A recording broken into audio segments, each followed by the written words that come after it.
The Neo-Riemannian transformations that are the basis of Pan-Triadic harmony are sometimes best explained just through simple keyboard voice leading, because that's ultimately where they come from, just simple half or whole step motions.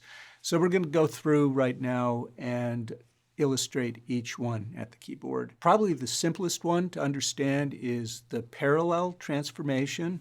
It's just what it says it is. We're going from a major triad like C major, sliding the third down a half step to the minor, and vice versa, from minor to major. So just that half step motion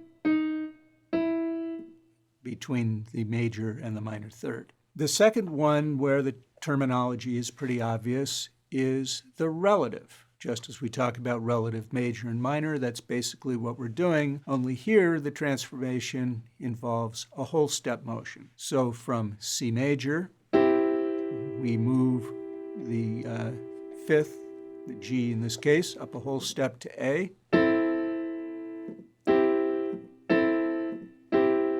Shuttling between C major and A minor. Notice then that the major chord, the fifth, moving up a whole step, moves to the root of the next chord. Now, if we start from the minor, it's the opposite. So if I start from C minor, move the root, C, down a whole step to B flat, now I'm alternating between C minor and its relative major, E flat major. The term that deserves a little extra explanation is this leading tone exchange. And that's kind of a rough translation of a German term. You've got to remember that Riemann was German, right? The Leitungstonwechsel. You don't need to memorize that. The leading tone exchange, in this case, the term leading tone is not what we usually think of in English as the seventh degree of the scale. In German, or at least in 19th century German, the leading tones were the frame of the triad, so the root and the fifth, that frame that the triad fits in. And so in the leading tone exchange, what we're really exchanging are fifths and roots. So here's how that works. If I start from a C major chord and I take that root of C down a half step, I go to E minor.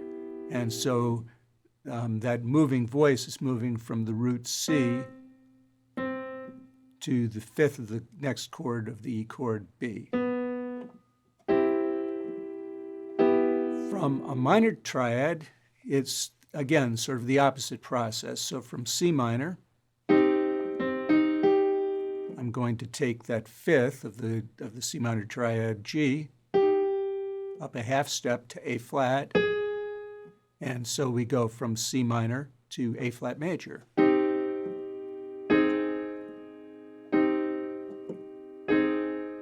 So that is the leading tone exchange. Now, one interesting thing we can do with each of these transformations is to think about sort of what's the inverse. If we, for example, take that parallel transformation, keep the third and move the other voices a half step. So, for example, going from C major, moving both the root and the fifth up a half step to C sharp and G sharp respectively, to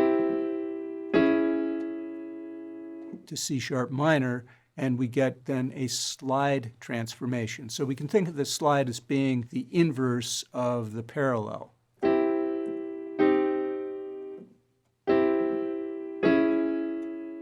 Likewise, then from C minor, we keep that E flat and move the C, the root, down to B, C flat, G down to G flat. Do that together while keeping the E flat.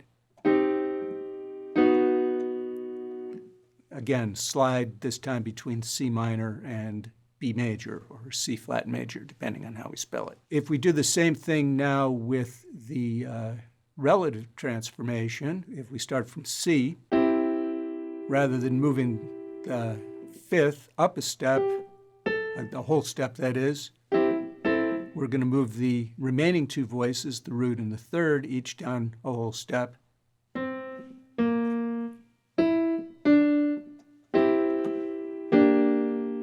C major to G minor, or starting from C minor, rather than moving that root of C down to B flat, we move the two upper voices each up a whole step.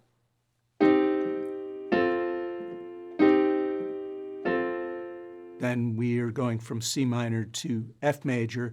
That transformation is called the far dominant because it's a fifth or a perfect fourth relationship, but the modes switch. And that last one from C minor to F major has a definite Dorian color to it. Then lastly, if we take the leading tone exchange, but do its inverse, so say from C major to E minor, instead of moving the C a half step down to B, keep the C, move the other voices each up a half step.